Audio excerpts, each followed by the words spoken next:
नमस्कार मित्रांनो, पारू या मालिकेच्या 4 तारखेच्या प्रोमोमध्ये आपल्याला पाहायला मिळणार आहे.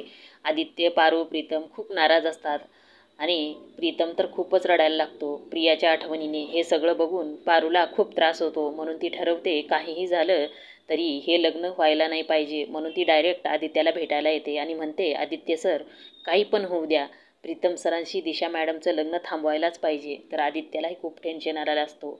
तोही तोच विचार करू लागतो, बोलतच नाही. तर पारू म्हणते, तुम्हाला काही सुचतंय का? म्हणल्यानंतर आदित्याला आठवतं, म्हणून तो म्हणतो, एकदा प्रीतमनी सांगितलं होतं की दिशाचं कोणावर तरी प्रेम आहे, त्याने पाहिलं पण होतं. म्हणून आदित्य त्या मुलाचं नाव आठवण्याचा प्रयत्न करत असतो.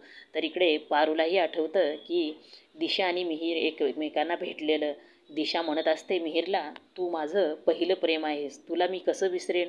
तर मिहीर बोलतो, दिशा म्हणतो आणि तिच्या गळ्याला पडतो. तर पारू हे सगळं बघितलेलं आठवते आणि म्हणते, सर, मी पण बघितलं होतं. म्हणल्यानंतर आदित्याला धक्काच बसतो. तर पारू मिहीरचं नाव सांगितल्यानंतर आदित्य त्याला भेटायला जाईल का?